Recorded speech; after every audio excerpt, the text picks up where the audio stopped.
Welcome back to 3-Star War Strategy. Your host, Name of the Lord, here with our next Dirty War recap. And not a pretty war. Definitely got the job done. Missed the star there on a 10 and missed 2 stars on 9s. Everything else got cleaned up, but overall pretty ugly in my opinion, and a little bit to tighten up on for sure. Everything was cleaned up obviously, but it just, the story was not a good start. Pretty sloppy, looking to improve, but some definite high points in the war. A little bit different attack style here. Gonna open up the walls with 4 earthquakes. That leaves him only 2 spells. That is obviously the drawback to using the earthquake, but with the jump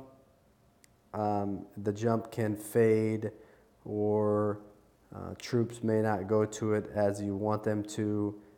This is definitely wide open for everything to go straight into the core, and then he starts not kind of a surgical deployment, more of a 3-finger drop on the bottom, and then again on the side with some giants tanking. Only 2 heals, that is the drawback. So placing them where needed. Did have a double giant bomb hit him here, but it didn't affect him so much. I believe this is the general. If this base hasn't been defeated 100 different ways on the internet, I don't know what has. But I don't think I have seen earthquakes take it down. So Crazy doing something a little bit crazy and taking care of business here. So good stuff. I'm still not a fan of the earthquake at Town Hall 9. There is a place at Town Hall 10 for it. Go wipe attacks. And as you can see, it can be used and effective, so I shouldn't be too crazy on it. Good stuff, Crazy. Good stuff. Tim's busting out the redheads. Gotta love these bases. All 4 the air defenses are in the core. So all you have to do is get those girls into that core. He's going to do a lure. I've seen redheads go with and without lures. So I'd say pick your poison. But now that we have poison spells, you just decide what's going to work best for you. Go ahead and using his poison on that on the troops, even though the dragon does come out.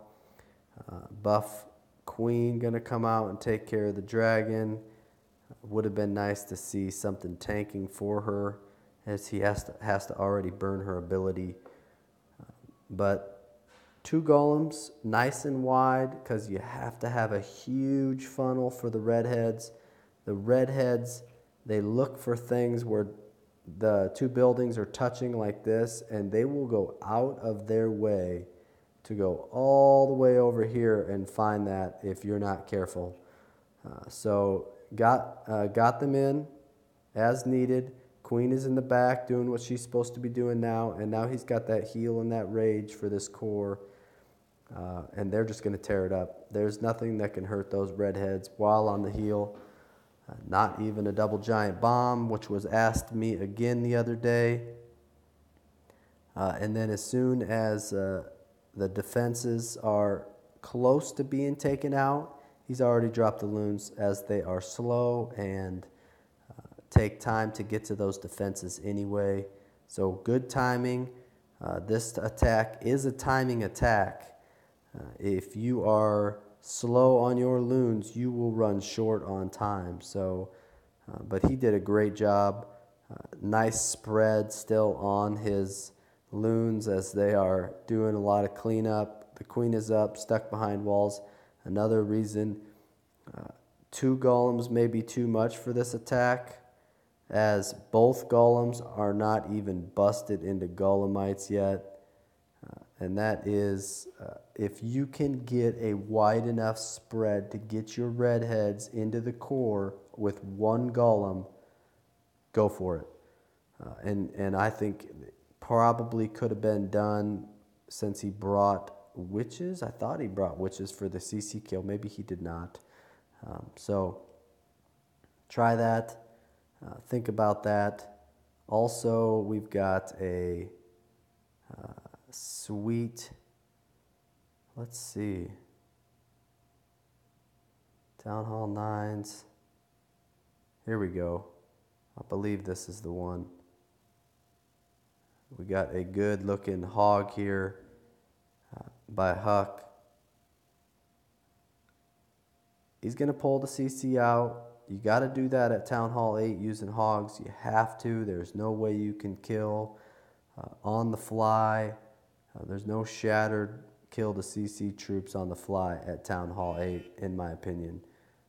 But goes ahead and uses the spell, even though the queen is, or the witch is what he's really after.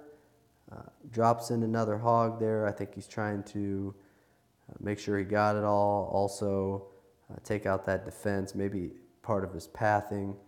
Little late on the CC troops. Didn't want to use them for the kill squad. But maybe he had other reasons. Regardless, I just like the deployment, the two-finger drop on either side.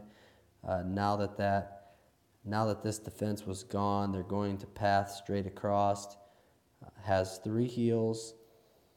The first 2 are for each set, and then the goal would be for the final heal to have the hogs united in it, and they do a pretty good job of that. So good work, Huck. Look at how patient he is on that last heal, making sure the hogs all get in there and use it. That top batch going to sneak in there right now and turn around, take care of those skeletons, take care of that king. Right there is where I'd like to see that poison spell used, or maybe a hair earlier. Those skellies have been wrecking hogs. I've said it once, I'll say it again. Using the dark spells, the poison spell on high HP troops like loons, dragons, hounds, any of those things, I think it's a waste. Especially if you don't know what's going to pop out of the skeleton traps. Skeletons, if they hatch early and chase your hogs around the base, can wreck from 4 to 6 hogs throughout the entirety of the raid. And that is something you just cannot lose when you're also dealing with spring traps, possible unknown bombs. I mean, it's just too big of a risk. Save it. You're going to start wanting to save it more and more as people start loading their CC with the high HP troops, and use it on those skeletons. You bring the kill squad anyway. Just do it the old-fashioned way. Take care of it. If a witch pops out, like in this instance, a witch and wizards, and go ahead and use that poison spell. No harm. I can't be rebuked for something like that. So, but overall, a decent war, room for improvement, and we're working on that right now as we're getting our next war underway, and things are starting to shape up. So good luck to everybody. Do your best, and God bless.